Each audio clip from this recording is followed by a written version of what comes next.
Este espacio, este Congreso Internacional de Prácticas en Educación Expandida, nos permite de alguna forma resignificar lo que somos como docentes y continuando esta introspección temática que veníamos adelantando, nos permite también ver el papel que tenemos como sujetos, como ciudadanos y como educadores. En este entendido y desde esta premisa, te quiero contar un poco sobre mí. Mi nombre es Manuel Fernando González Cuevas. Soy docente de nuestra alma mater Uniminuto, hago parte del programa de maestría en educación. Y bueno, en mi background académico cuento con una licenciatura en ciencias sociales, tengo una especialidad en ciencias de la complejidad, a su vez soy magíster en educación y en la actualidad pues me encuentro adelantando estudios de especialización en gerencia de proyectos y también pues ya terminando mi disertación doctoral en pensamiento complejo.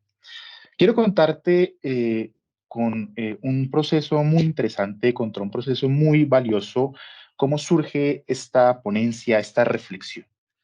Cuando hablamos de estos escenarios híbridos, nos interpela mucho utilizar herramientas, software y demás aplicativos que hacen virtud esta interconexión temática, este intercambio de experiencias. Pero flaco favor hacemos cuando pensamos estas nuevas formas de relacionarnos y decimos, bueno, vamos a utilizar solo PPT, vamos a utilizar solo infografías y demás, cuando nos damos cuenta que el mundo se transformó y no solo la pandemia fue un elemento coyuntural para esa transformación, sino que la misma noción de ciudadanías pues recibe una resignificación muy importante. Por eso, cuando estaba planteando mi quehacer docente, surge esta categoría de la gamificación toda vez que en escenarios físicos utilizábamos juegos de mesa, juegos de roles, storytelling y demás, y de un momento a otro que nos aislamos y que en la actualidad volvimos a estos espacios híbridos, decía yo, bueno, ¿cómo podemos traer a la realidad presencial y traer a esta realidad virtual esta gamificación?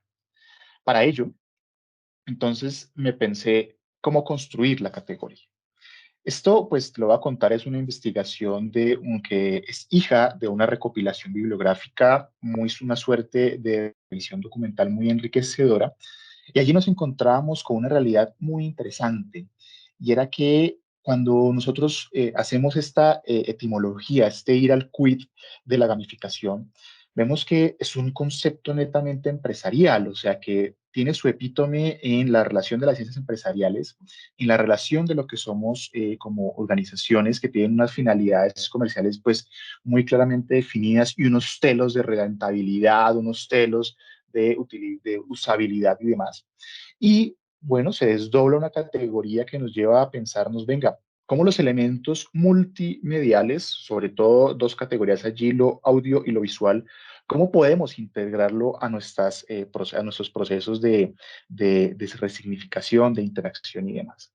Y en un tercer momento, ya con un gran esbozo temático allí muy interesante, es ver cómo los docentes, educador, tú y yo somos interesados por la educación y por eso estamos acá. Ahora, en los diversos estamentos, niveles, componentes, en los diversos espacios en los cuales nos desempeñamos como profes, ¿cómo podemos llevar toda esta traza de la gamificación, toda esta traza de los insumos audiovisuales y de los componentes multimediales para la enseñanza de un saber que yo te adelanto y perdóname, allí me va a traicionar la profesión, yo lo hago en clave de las ciencias de la educación y de las ciencias sociales, pero que sea este el pretexto para que tú lo puedas también llevar para la enseñanza de, no sé, el saber empresarial, de un esbozo que compone la ingeniería o incluso de unas apuestas muy claras que permiten la enseñanza de las artes, de la arquitectura o incluso, y por qué no plantearlo también dentro de espacios, por ejemplo, de ciencias de la salud, que siempre es un desafío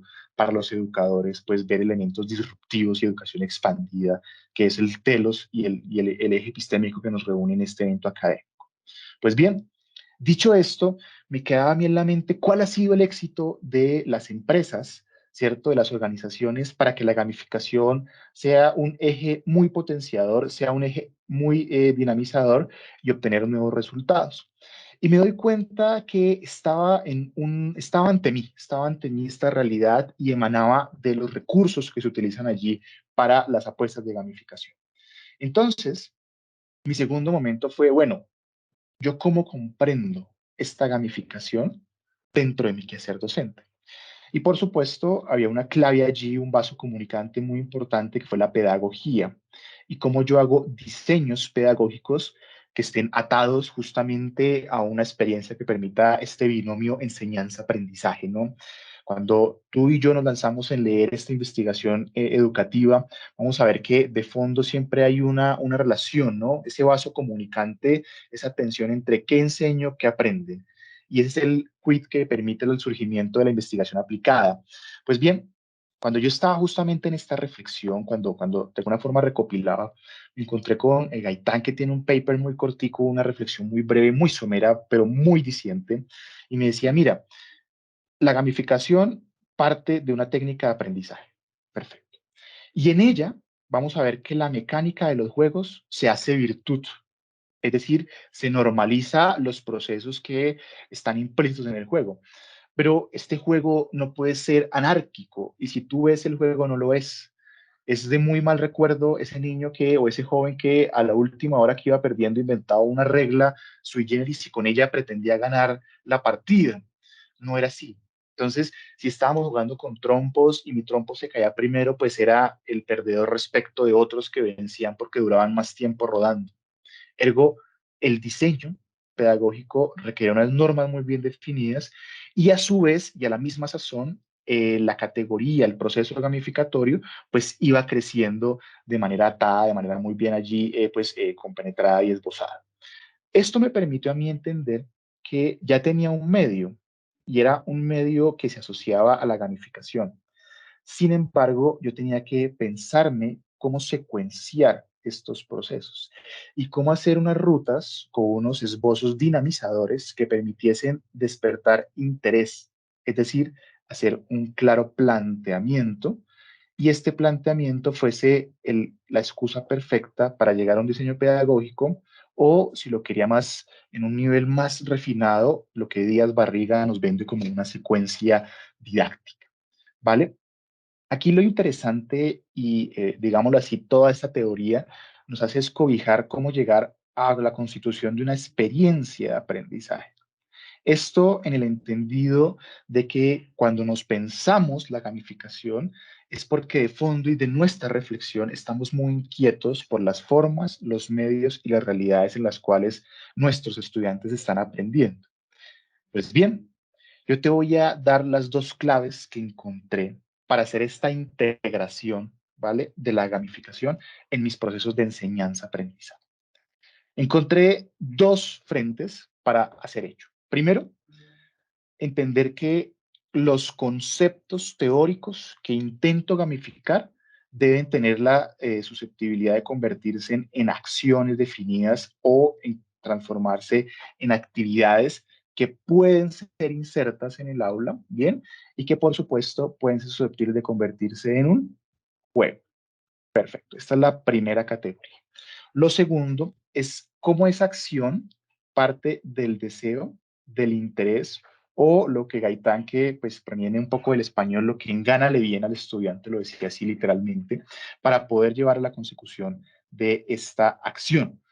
Es muy interesante que nos pensemos entonces, y aquí utilizaba dos ejes temáticos como pretexto para ello. Un eje temático. Entonces, dentro de la configuración de nación, que nosotros compartimos bajo este vasto comunicante que llamamos Historia de Colombia, pues se nos han construido unos macrorelatos sobre la vida de Simón Bolívar, sobre la vida de Francisco de Paula, de Antonio Nariño y demás personajes que han sido, que han ocupado papeles muy robustos en la constitución de las instituciones, de la historia compartida, de los símbolos patrios. Pues bien, pensémonos en cómo volvemos la vida de estos caudillos, de estos dinamizadores de la independencia de nuestro país, en acciones. Y me pensaba entonces cómo la gamificación puede convertirse desde una clave de una técnica pedagógica, el perfecto proceso para robustecer una disciplina que pues genera mucha apatía, ¿no? O sea, seamos honestos y por favor reflexionarlo, que cuando tú estás un viernes después de almorzar no quieres un bloque de historia. ¿Sí? Cuando tú estás un día lluvioso, un día frío, pues no quieres un bloque de historia. Esto que me permitió a mí entender que esas acciones utilizando como metáfora la vida de estos caudillos, podían convertirse en lo que vamos ahorita a llamar unas misiones dentro de un juego arcade, por ejemplo. Entonces, que en cambio de llegar con la lógica de que hoy vamos a tomar el apunte de, a transcribir la información de, a recordar la biografía de, yo les iba a poner hoy la misión a mis estudiantes de cruzar, ¿cierto?, el páramo de Sumapaz, de cruzar el Piedemonte Llanero y de alguna forma crear una estrategia para vencer unos batallones de soldados españoles que venían de parados de la corona a defender el estamento colonial español de ese momento. ¿Listo? Esa es la primera metáfora que yo te presto, cómo convertir el tema en acción. Y dentro del espacio de las ciencias de la educación, que por supuesto es un elemento que nos interesa mucho discutir, pues bueno, yo empezaba a reflexionar sobre el particular de cómo la investigación, es decir, cómo formar investigadores dentro de ciencias de la educación, pues, digámoslo así, tiene muchas zapatillas, ¿no? Entonces te dicen, vamos a tener y compartir un módulo de educación investigativa, de formación investigativa. Y tú empiezas allí a ver, tú empiezas a hacer ese entretejido y dices, bueno, no sé, en el pregrado no tuve buenas experiencias, la literatura no es buena, entonces, ¿cómo vuelvo esa formación de investigadores en acciones de paradas? Entonces nos dábamos cuenta que la gamificación no solo era el eje dinamizador, sino que se pueda convertir en todo un diseño, en toda una secuencia de aprendizaje y desde ella cómo plantear el proceso de formación de los futuros investigadores. Por supuesto, teniendo una clave que nunca y por favor jamás lo olvides, no me hagas prometerlo, y es de entender que yo no diseño las acciones para que yo mismo las ocupe o para que yo mismo las resuelva, sino que tengo que ver cuáles son los elementos que generan deseo, que generan interés y que promueven la acción de los jóvenes o de mis estudiantes. Bien, esto me va a llevar entonces a plantearte el escenario en el cual yo quiero contarte que da la clave para hacerlo. No solo hablamos de gamificación, sino que tenía una denodada puesta para hacerlo en escenarios virtuales. Bien, y cuando de alguna forma reflexionábamos cuál era el escenario para hacerlo antes de que emergiera el concepto allí, la categoría virtualidad, pues empezábamos a diagnosticar en conjunto con parte de los estudiantes con los que comparto este elemento, que dirán ustedes de dónde emana. Este es el rastreo que hace nuestros teléfonos, nuestros smartphones, de la usabilidad que damos diaria, ¿cierto? Del dispositivo. Entonces, el primer gran dato que me preocupó a mí era ver que habían estudiantes que tenían más de 30 horas semanales en su teléfono. O sea, estábamos hablando de que pasaban a la semana más de un día embuidos en sus dispositivos electrónicos. Y eso es un dato que es muy movilizador, te lo digo. O sea, de 7 semanas, perdón, de 7 días que integra la semana, ¿vale? Uno de estos días por completo, en términos de simetría temporal, uno de estos días por completo, estos chicos lo destinaban a su relacionamiento en el teléfono. Perfecto.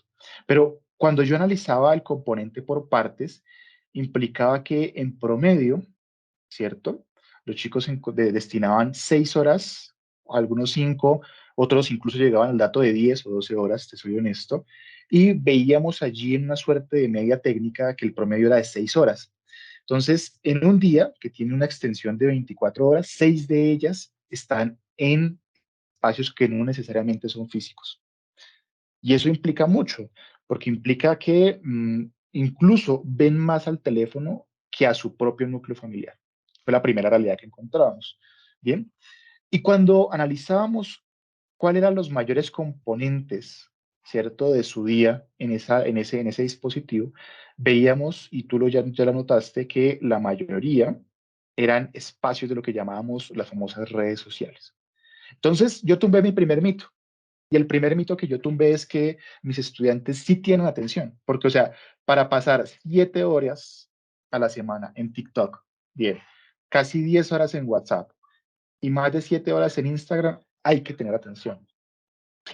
Perdóname, el hecho de que tú pases en promedio ese tiempo frente a una pantalla en una misma aplicación indica que tú sí eres atento. Entonces, ese reto que nosotros volteamos el tablero con un borrador o con un marcador para que nos presten atención, los chicos sí la tienen. ¿cómo la cautivamos?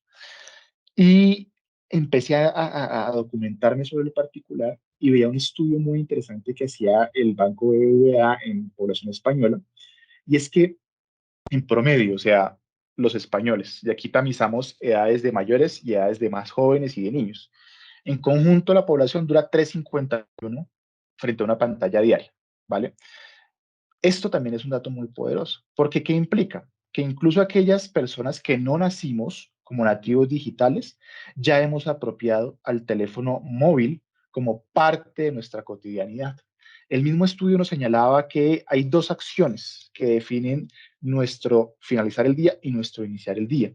Tú en tu mente ya sabrás cuáles son. Y por supuesto, la última acción que hacen los ciudadanos digitales antes de dormir es mirar la pantalla del teléfono. Y la primera acción que hacen al siguiente día es volver a mirar la pantalla de su teléfono. Bien, esta hiperconectividad, ¿cómo la podemos asumir para un proceso educativo, para un proceso formativo? Esa fue la pregunta que me surgió a mí de este ejercicio. Y la segunda es, bueno, si estos elementos, estas apps que llamamos social network, redes sociales, despiertan la atención de mis jóvenes, de mis estudiantes, de mis compañeros, de mí mismo también, hacer análisis, ¿qué tienen, qué tienen en común? Bien, y tienen en común que establecen retos. ¿Tú me vas a decir un reto? Claro, porque en WhatsApp está la chica que me gusta, el chico que me gusta, porque en TikTok está el influencer que me vende un estilo de vida que yo quiero emular. Entonces ese estilo de vida puede ser fit, en clave de unas secuencias de tips, de pautas aeróbicas, en clave de unos hábitos alimenticios, ¿bien? En TikTok vamos a encontrar también, y quienes somos más adultos, de pronto hemos hecho esta cacería, la receta que nunca me salió bien. Entonces ahí van el hack, el famoso tip para que me salga bien. Eh, yo te cuento, hay un TikTok que nos va a ayudar para que los frijoles no nos queden secos. Ahí te paso el dato, si quieres después me escribes y te lo cuento. Y en Instagram vamos a ver que nos venden unas vidas y unos espacios arquetípicos. Entonces, nos hemos puesto unas gafas y con esas gafas hemos visto la realidad. Y esas gafas tienen un nombre que se llama Social Network. Bien. Y también analizábamos allí tiempos. Entonces, si tú publicas un post al mediodía, no va a tener la misma cantidad de likes, de interacciones que si tú lo publicas sobre las 6, sobre las 8 e incluso 9 y 10 de la noche. Bien. Entonces, yo me encontraba con estas pantallas, esta evaluación del uso de pantallas de celulares de uno de los estudiantes que estaban a mi cargo y le pedí al que me compartía, incluso tengo el consentimiento informado, por supuesto, como parte de la investigación. Y empezamos a hacer el tamizaje del grupo focal que destinábamos, que era un número de 30. Empezamos a discutir, bueno, ustedes, ¿qué es lo que les caracteriza o por qué es tan importante consumir estas redes sociales? Y veíamos que es porque en estos espacios virtuales hay unas nuevas formas de relacionamiento. Es decir, yo no duro en un trancón 3 horas para ir a ver al chico que me gusta, ¿cierto? Sino que simplemente abro mi cuenta de X app y con esa app puedo comunicarme con este chico. ¿Qué encontraba yo? Que si quería gamificar, bien, el hecho de plantearme juegos de mesa, el hecho de plantearme tarjetas, de plantearme naipes, de plantearme otras estrategias que pueden ser muy bonitas y muy significativas, pues voy a quedar en un segundo plano porque también dialogaba con ellos. Ven, ¿cuándo fue la última vez que jugaste a un dado, a unos naipes, a un juego de mesa con tus padres, con tus amigos? Me decían, no, Manuel, en mi casa veo que hay unos ajedrez, veo que hay unas fichas, pero la verdad yo las hago muy al lado y hace muchísimo, ¿no? Me acuerdo perfectamente una respuesta, eso está lleno de polvo porque nadie lo usa. Pues primero se me rompió el corazón, por supuesto, pero entendía yo que entonces la gamificación que yo pensaba no tenía el segundo componente, no despertaba deseo e interés. Y dije, bueno, nos toca dar este salto. ¿Hacia dónde? Hacia un espacio virtual tecnológico. ¿Por qué?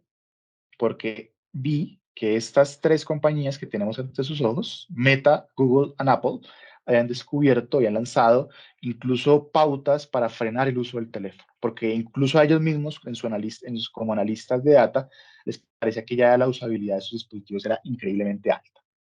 Bien, y descubrí y planteé tres claves para que esta propuesta tuviese un éxito. La primera es que, por supuesto, tenía que ser mediante el medio escrito, es decir, que o lo pensaba en redes o lo pensaba en dispositivos tecnológicos, o incluso en las dos. Entonces, discutía yo con mi focus group y analizaba bien, o sea, ¿qué es lo que a ti te moviliza? No, me moviliza reconocer nuevas dinámicas políticas.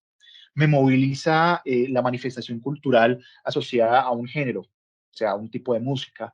Me moviliza mucho la fotografía, ¿sabes? Entonces, esos elementos estaban contenidos en su dispositivo.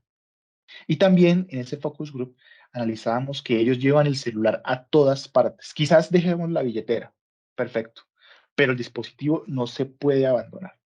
Y lo pensábamos con el segundo complemento, las redes. Es decir, gran parte, por no decir la totalidad, porque hay una pequeña desviación allí, de los entrevistados en nuestro focus group describían que cuentan con un paquete de conexión de data, ¿no? Y eso es importante porque me permite a mí poder desarrollar esto. Lo segundo es cómo ellos apropian los espacios virtuales. Entonces, segundo gran mito que te voy a tumbar hoy es que el hecho de que sean nativos digitales no quiere decir que saben utilizar el paquete de Office, que reconoce cómo funciona Excel, que saben cómo se hace una infografía. No, ellos son nativos digitales porque utilizan Netflix mejor que tú y yo, porque saben que una aplicación les permite con tres notas musicales reconocer la canción que más les gusta y que más suena en TikTok. Pero de ahí a que sepamos aprovechar el software educativo, a que sepamos utilizar plataformas asociadas a la ingeniería, al diseño y demás, yo te voy a decir, ten cuidado porque quizás te desilusiones si no se hace. Lo segundo es cómo hay unas dinámicas en esos espacios virtuales. Entonces, el ser o el no ser ya no se convierte en la forma en la que me relaciono con otro sujeto físicamente. ¿Sí? Entonces, esta ágora griega donde yo intercambiaba opiniones sobre personas muy doctas u otros saberes, pues ya se convirtió, y lo veíamos acá un poco cuando hacíamos el control en Twitter, donde yo me debato con el ministro de turno de X o J cartera sobre su proyecto de ley, su proyecto de modificación, donde desde la premisa de que hay una dinámica política muy importante en Europa, entonces yo veo y sigo en tiempo real los autores de la dinámica. Entonces también hay unos hábitos allí. Y estos elementos, estas dinámicas me permiten la configuración de hábitos. Bien. Es decir, en el pasado el teléfono estaba en un segundo plano. En la actualidad ocupa un papel preponderante y está conteniendo unas nuevas formas de relacionamiento. Entonces, quizás si tú quieres conocer más de ti mismo y quieres hablar más de qué eres, entonces vas a LinkedIn, vas a Twitter, vas a Instagram, ¿cierto? Si tú quieres qué tan cálido, qué tan sonoro es tu humor, entonces te lanzas, por ejemplo, en TikTok, ¿vale? Y estos escenarios virtuales son las nuevas formas o los nuevos grandes contenedores de todas estas dinámicas, hábitos, relaciones y las nuevas formas de ser. Entonces, no en vano Instagram tuvo que activar la opción de que ya no se cuenten tus likes, ¿vale? Porque también hay unos procesos allí de cómo me resignifico. Hay unas investigaciones muy interesantes, te digo, recién leí una en Europa, en España en concreto, de cómo estos nuevos filtros que están contenidos en estas redes han deparado unas dinámicas que han permitido que se incremente la cantidad de procesos quirúrgicos estéticos, ¿no? Entonces, si el filtro me ofrece esta categoría de perfilar mi nariz, de arreglar mis pómulos, de borrarme aquí unas que otras arrugas, de llenar estos huequitos que Manuel no tiene de pelo, entonces yo quiero que el procedimiento quirúrgico siga un émulo de ello. Pues bien, encontrando la gamificación, definiendo el proceso o el vehículo para hacerlo, pues dije, lancémonos con algunas pequeñas actividades y piloteemos cómo nos va. Y no sé, Viviana, si contemos con el tiempo para que podamos hacer una pequeña actividad de estas que planteábamos. Tú mandas, mejor dicho.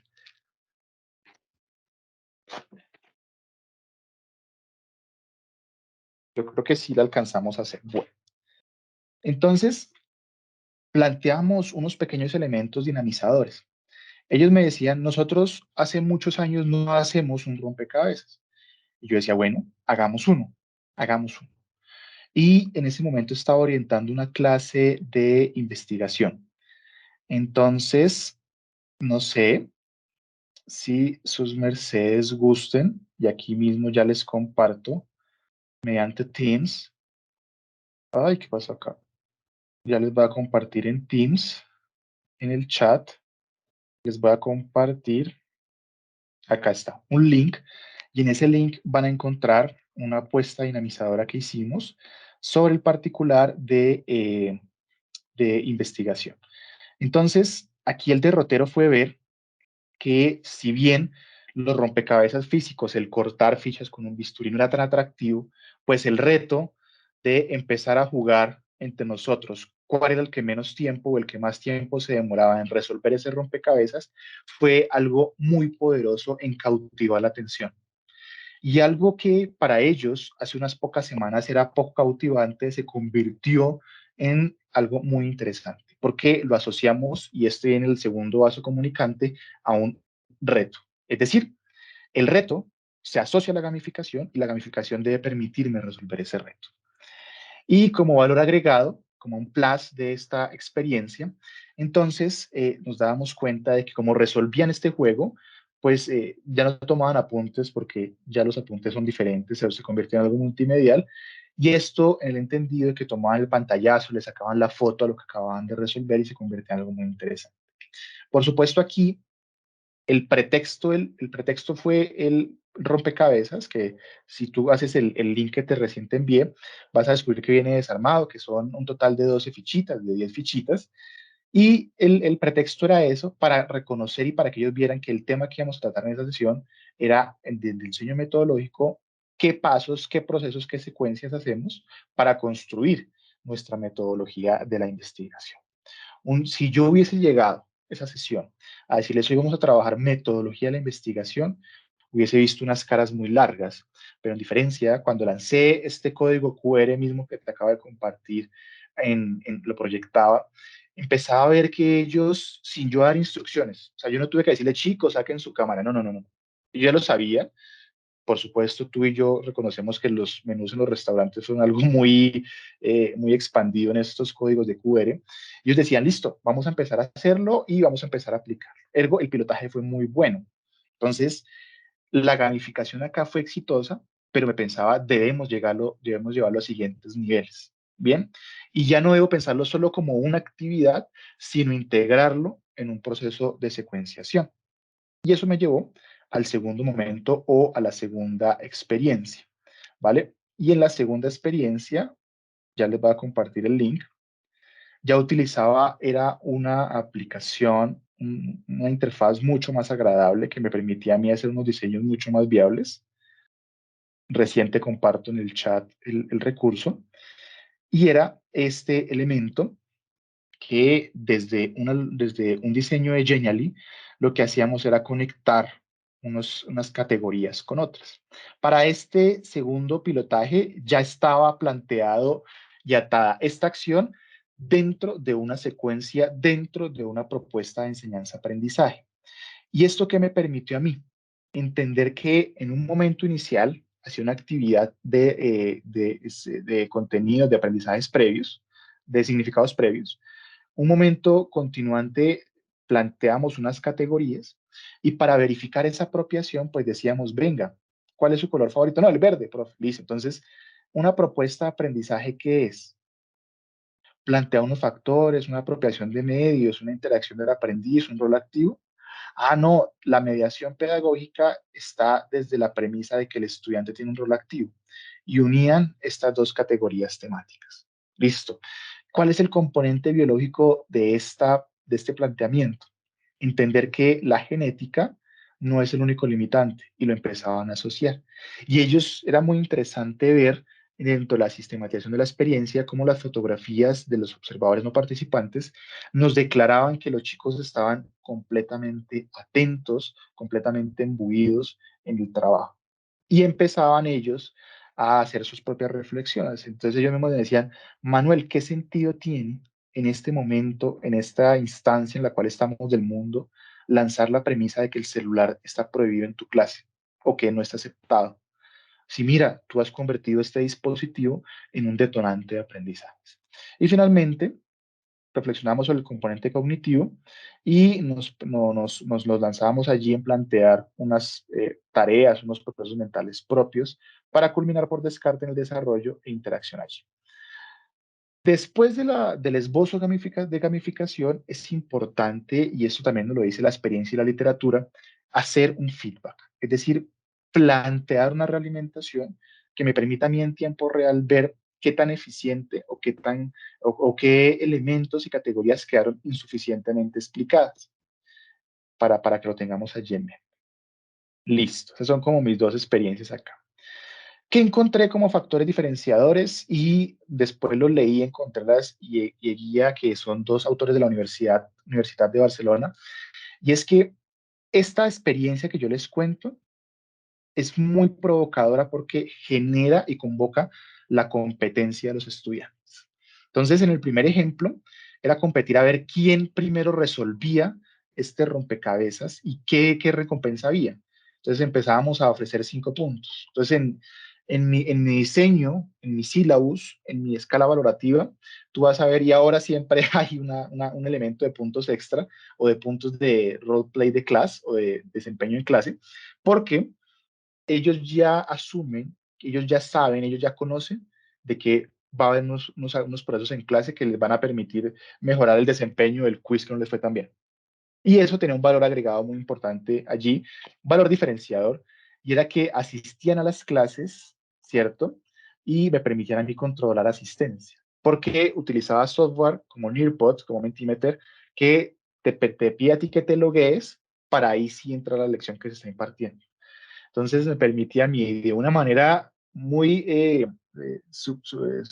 disruptiva verificar asistencia, verificar saberes y estar en una constante invitación a los estudiantes. Me permite entonces esa competencia establecer nuevos y mejores resultados. Como no es un proceso lineal, sino que es multidimensional, entonces no todos los caminos son conducentes de A a B. Unos pueden llevar a B, a C, a J. Perfecto. Pero ¿cómo llegaste allá y qué resultado obteniste? Entonces, ahí implica, perdón, allí implica como keyword, como proceso importante, la constante realimentación. El feedback es crucial, es un elemento muy, muy importante en la gamificación. No es solo que tú lances la propuesta de juego e interacción, sino que tú sobre la experiencia de ella empieces a ver qué factores hay, qué características hay y qué resultados obtuvieron. ¿Y por qué el juego? Porque pues si ustedes se dan cuenta en nuestra ruta vital y utilizamos esta imagen por ello, el juego ha coexistido con nosotros. ¿Mm?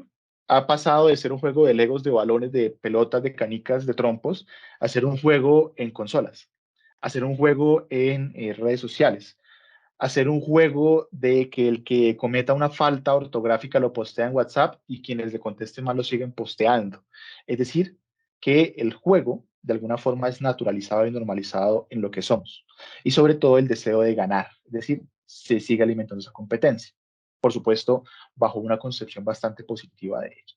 Y finalmente, este juego, esta competencia, me permitía a mí llegar a la promoción de qué tanto hemos comprendido, qué tanta información procesamos y cómo la apropiamos de mejores modos. Hacia el final, yo te voy a lanzar dos conclusiones que emergían del ejercicio y de la indagación. Lo primero, pues el juego es innato en los jóvenes. O sea, si tú los pones a competir, a jugar, ellos lo van a hacer. A pesar de que de alguna forma no recuerden las reglas, se las van a preguntar, te las van a pedir, te las van a enviar. Entonces el juego está en la realidad. Y ahora, ¿yo cómo puedo integrarlo como un dispositivo para mi secuencia de aprendizaje? Y vienen las dos palabras chéveres que te proponía hacia la medianía de esta intervención, que el juego es fundamental porque va a integrar dos dinámicas situacionales. Por ejemplo, ya no planteo tareas o problemas, les planteo misiones a los chicos. Bien, y ya no les voy a plantear un trabajo, un proyecto a largo plazo, sino les voy a decir, este va a ser un juego arcade, donde tú ocupas un rol, ¿cierto? Entonces, yo les voy a decir, vamos a hacer el proyecto de recrear la batalla del puente Boyacá. No, en tu misión, como es una misión arcade de roles, tú vas a ser uno de los soldados, por ejemplo, Inocencio Chinca, y vas a tener que defender de la corona española esta parte del país. Bien, esta es como les agradezco por supuesto su atención. No sé si hayan dudas, preguntas o si quiere la hacemos a continuación. Y esta es los referentes bibliográficos que dieron lugar a esta presentación, a esta intervención. Muchas gracias, profesor Manuel. Es una investigación muy interesante. Tenemos una pregunta, especialmente pues Ujú. como devolviéndonos al tema de las redes sociales, el cual presentado hasta al principio, pues esa cantidad de tiempo en el que ocupamos, En el porque teléfono. eso nos incluimos, ¿no? Porque de pronto Total. usted lo hizo con los estudiantes o con los jóvenes, pero también estamos todo el tiempo, bien sea en temas laborales o de redes sociales o otro tipo, estamos con el teléfono en la mano. Es una investigación interesante, digo, porque es algo de lo que se habla mucho, ¿cierto? Todo el tiempo es Ujú. entre queja y, ay, es que es todo el tiempo con el teléfono en la mano y se quejan y los muchachos no ponen cuidado, etcétera, porque tal vez no nos hemos identificado con esa capacidad de motivar o de utilizarlo como una herramienta diferente. Em, Eso sería algo, ¿no? Que no encontramos casi nunca datos exactos de ese uso de los medios y de redes sociales y aquí pues en su investigación las presenta. Por otro lado, también hay como una percepción que también es del común, como lo que decía hace un rato, en que ese tipo de interacción con las redes sociales hacen que las personas perdamos capacidad de concentración, ¿cierto? Como ese proceso de percepción, ese proceso psicológico, que perdamos esa concentración y que estemos todo el tiempo desmotivados y tratando de ver las cosas como en un segundo. Por ejemplo, vemos un video, pasamos, hay inmediatismo, hay poca capacidad de concentrarnos en una acción o en una actividad o en algún tema que estemos encontrando en el teléfono. ¿Hay datos de ese tipo de percepción? ¿Eso será cierto? ¿Qué han podido ustedes percibir? O bueno, aunque no quiero pues ponerle como el lado negativo porque estoy totalmente de acuerdo con las redes y con el buen uso que se les puede dar. De hecho, pues en el Centro de Educación para el Desarrollo tenemos un proyecto encaminado al trabajo en responsabilidad social con redes sociales. Pero esa percepción de pronto de las familias, de algunos profes o de los adultos de que no, es que ya perdió atención o perdió esa habilidad o accedió pues como al inmediatismo. ¿Eso será cierto? ¿Qué se ha podido percibir ahí, profe? Pues yo te voy a contar la otra cara de la moneda. Como de polemizar se trata, diré que estoy de acuerdo contigo, mi profe Beatriz, porque la premisa es que nuestros jóvenes ya tienen unas soft skills, unas habilidades blandas, y el multitasking se convirtió en algo en el ADN de las nuevas generaciones. Entonces, si tú le dices al chico que camine, pero que no chatee, él te va a decir por qué, si lo puede hacer al mismo tiempo. Si tú le dices a tu estudiante, ven, es peligroso que comas y a la vez mismo tiempo estés contestando tus mensajerías, te va a decir, no lo es. Y efectivamente ellos ya descubrieron que el multitasking es parte de esa soft skill y lo van a estar constantemente haciendo. Respecto a la segunda pregunta de que si las redes sociales se han convertido en elementos negativos del proceso de enseñanza-aprendizaje, yo te voy a decir no. O te voy a decir más bien, depende. ¿Cómo tú los utilizas? En el siguiente proceso de investigación aplicada que estamos planteando y que queremos construir es cómo enseñar la historia con Twitter. Entonces, vamos en unos diseños muy bonitos donde vamos a convertir tendencias, o sea, esos hashtags, eh, profe, llegué tarde, profe, no sé qué, que es a veces los retos que hacen los niños. Entonces, vamos a convertirlos en hashtag de historia del mundo. ¿Mm? Me explico. ¿Por qué se perdió la Segunda Guerra Mundial? Pues ese es el hashtag. Y los tweets de ellos van a alimentar este intercambio, este debate en esa red social. Y es muy importante y muy interesante porque si tú me dices que vamos a hacer una tarea de 10 horas, ellos van a decir no.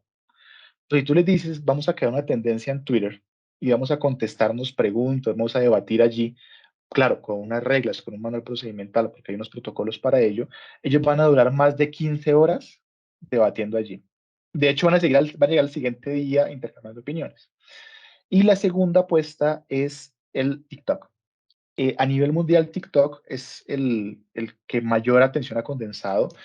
Tenemos algunos datos donde a nivel promedio en los Estados Unidos ya hay datos sobre 7 horas diarias, o sea, documentadas. Esto es un elemento muy potenciador. Entonces, ¿yo cómo puedo convertir esas 7 horas diarias en aunque sea una hora educativa? Entonces, y empezamos a reflexionar y ya empezamos a hacer los primeros indagaciones, acercamientos, Beatriz. No es nada refinado, pero entonces, en cambio de que el chico me haga una cartelera, una exposición, haz el trend de TikTok con la canción J, con la canción X, con la canción y con ella exponme el topic de esta sesión. Ah, ok, profe, listo. Y vas a ver que se hacen unos diseños muy interesantes y que esta burla de que ser youtuber es fácil, pues se acabó por completo, porque planear y ejecutar es completamente difícil. Esa sería como mi reflexión sobre el particular que tú me planteas. Muchas gracias, profe. Sí, definitivamente los procesos psicológicos educativos deben cambiar y cambian pues de una generación a otra. Pues en conclusión podemos decir entonces que no es la tecnología o las redes sociales algo adecuado o inadecuado, sino que, como tú dices, depende del uso y de la motivación que tengamos para incluirla en nuestros procesos, porque ya están incluidas en todo el resto de medios, en la vida Total. cotidiana de niños, jóvenes y adultos. Entonces es poder incluirlas de la mejor manera posible. No sé si hay alguna otra pregunta en el chat. También lo discutíamos en el chat interno, me la pasaban. No sé qué otra pregunta tenemos. Por ahora, darle las gracias al profe Manuel, quien nos ha dejado Con todo también gusto. unas ideas muy interesantes, tanto a los estudiantes y profes, para el uso de, por favor, no olviden todos estos enlaces, no los pierdan, que son ideas que podemos tener para nuestras propias acciones en el aula, en contextos pues presenciales y virtuales. Muchísimas gracias, profe.